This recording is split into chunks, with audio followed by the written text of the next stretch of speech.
মন যায় তেওঁক ভাল পাবলৈ, মন যায় তেওঁৰ গীত শুনিবলৈ, মন যায় তেওঁক এবাৰ চাবলৈ, মন যায় তেওঁক এবাৰ চুবলৈ, মন যায় তেওঁৰ গীতৰ পৃথিৱীত হেৰাই যাবলৈ।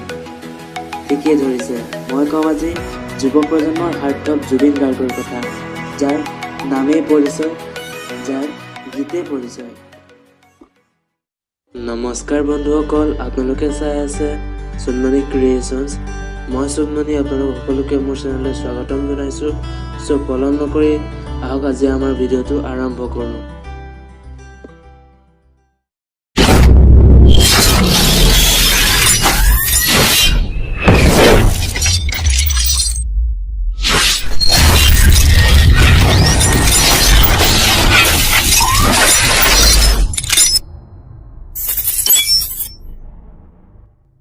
সাংস্কৃতিক পৰিৱেশৰ লগত জড়িত এটি সুন্দৰ পৰিয়ালত 18 নৱেম্বৰ 1972 চনত জুবিন গাৰ্গৰ জন্ম হৈছিল।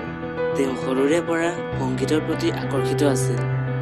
সৰুতে জুবিনৰ গানতকৈ বেছি তবলা বজোৱাতহে ৰাপ আছিল। তেওঁৰ তবলাৰ গুৰু আছিল ৰবীন বেনাৰ্জী। HS ছেকেণ্ড ইয়াৰৰ পাছতহে তেওঁ সংগীত জগতত বেছিকৈ গুৰুত্ব দিছিল। তেওঁ কোনো ধৰণৰ ক্লাছিকেল মিউজিক শিকা নাছিল। জুবিন গাৰ্গৰ মাকৰ নাম আছিল প্ৰেট ইলি বৰঠাকুৰ। তেওঁ জুবিনৰ সংগীতৰ প্ৰথম গুৰু আছিল। জুবিনৰ দেউতাক মোহিনী মোহন বৰঠাকুৰ এজন মেজিষ্ট্ৰেট হোৱাৰ বাবে তেওঁ এখন ঠাইৰ পৰা আন এখন ঠাইলৈ ট্ৰান্সফাৰ হ'ব লগা হৈছিল, যাৰ বাবে জুবিনে হিন্দী, ইংলিছ আৰু বাংলা ভাষাত শিক্ষা গ্ৰহণ কৰিব লগা হৈছিল। অসমতেই জুবিনে সংগীত জীৱনৰ পাতনি মেলিছিল। তেওঁ অসমবাসীৰ বাবে হিয়া উজাৰি কাম কৰিছিল। তেওঁ ৰাতিহে কাম কৰি বেছি ভাল পায়, আনকি তেওঁ ৰাতি 2-3 বজালৈকে কাম কৰিছিল। লাহে লাহে তেওঁ মুম্বাইলৈ ঢাপলি মেলিছিল, কিন্তু আৰ্থিক অনাটনৰ বাবে তেওঁ মুম্বাইত থাকি কাম কৰাটো তেওঁৰ বাবে সম্ভৱ হোৱা নাছিল। যদিও তেওঁ ইটোৰ পিছত সিটো জনপ্ৰিয় গান গাই গৈছিল। তেওঁ প্ৰথমে বলিউড জগতত ফিজা নামৰ এখন চিনেমাত মেৰে ৱতন গানটো গোৱাৰ সুযোগ পাইছিল। 2006 চনত গেংষ্টাৰ চিনেমাৰ য়াদি গানটোৱে তেওঁক বলিউডত এক সুকীয়া স্থান দিছিল। তেওঁ এই গীতটিত শ্ৰেষ্ঠ নেপথ্য সংগীত শিল্পী বঁটা, নিউ মিউজিকেল চেনচেশ্যন বঁটা আদিৰ দৰে বহুতো বঁটা লাভ কৰিছিল। 2007 চনত বিকজ অৱ চাইলেন্স নামৰ ছবিখনত শ্ৰেষ্ঠ সংগীত পৰিচালক হিচাপে বিজয় হৈ অসমলৈ গৌৰৱ কঢ়িয়াই আনে। ইয়াৰ লগতে বহুকেইটা পুৰস্কাৰেৰে তেওঁ অসমৰ নাম বিশ্ব দৰবাৰত তথা ৰাষ্ট্ৰীয় আৰু আন্তঃৰাষ্ট্ৰীয় পৰ্যায়ত জিলিকাবলৈ সক্ষম হয়।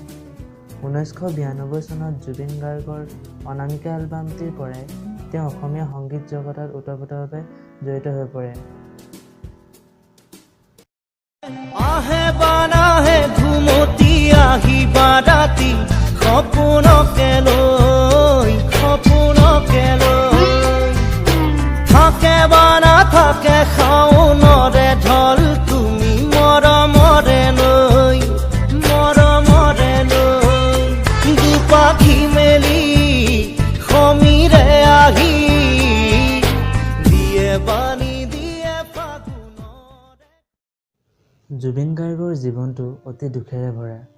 তেওঁৰ এজনী মৰমৰ ভনীয়েক আছিল, যাক আপোনালোক সকলোৱে জানে, জংকী বৰঠাকুৰ। তেখেতো এগৰাকী সুকণ্ঠী গায়িকা আছিল। 2002 চনত তেজপুৰৰ এখন মঞ্চত সংগীত পৰিৱেশন কৰি আহি থাকোঁতে এটি পথ দুৰ্ঘটনাত তেওঁ কৰুণ মৃত্যুক সাৱটি ল'ব লগা হৈছিল। যি ঘটনাই জুবিনৰ জীৱনত এক ব্যাপক প্ৰভাৱ পেলাইছিল। তেওঁ একেবাৰে ভাঙি পৰিছিল আৰু ভনীয়েক জংকীৰ স্মৃতিত শিশু নামৰ এটি এলবাম উলিয়াইছিল। ইয়াৰ পাছত 2002 চনৰ 4 ফেব্ৰুৱাৰীত জুবিনে গোলাঘাটৰ গৰিমা শইকীয়াৰ লগত বিবাহপাশত আবদ্ধ হয়। জুবিন গাৰ্গে প্ৰায় 40টামান ভাষাত গান গাইছে আৰু তেওঁ 25 বছৰত 16,000তকৈও অধিক গান গাইছে। তেওঁ কলাগুৰু বিষ্ণুপ্ৰসাদ ৰাভাক বহুত ভাল পাইছিল আৰু সেইবাবে তেওঁ প্ৰত্যেক বছৰে কলাগুৰু ফেষ্টিভেল অনুষ্ঠিত কৰে। তেওঁ সংগীতৰ লগতে বহুকেইখন চিনেমাও পৰিচালনা কৰিছে। তেওঁৰ শেহতীয়া চিনেমা মিছন চাইনাই হেৰাই যাব খোজা অসমীয়া ছবি জগতত এক নতুন আশাৰ ৰেঙনি আনিবলৈ সক্ষম হয়। জুবিনে বিহু মঞ্চত সংগীত পৰিৱেশন কৰি যিখিনি পইচা উপাৰ্জন কৰে সেইখিনিৰে তেওঁ অসহায় দুখীয়া লোকসকলক সহায় কৰে। সুমধুৰ কণ্ঠৰ গৰাকী জুবিন গাৰ্গ কেৱল গায়কেই নহয়, তেওঁ সমাজ সেৱকো। অসমৰ বানপীড়িত লোকসকলক তেওঁ কলাগুৰু আৰ্টিষ্ট ফাউণ্ডেশ্যনৰ জৰিয়তে বিশেষ অনুদান আগবঢ়াই আহিছে। মই কামনা কৰোঁ জুবিন দা সদায় এনেদৰে আগবাঢ়ি যাওক।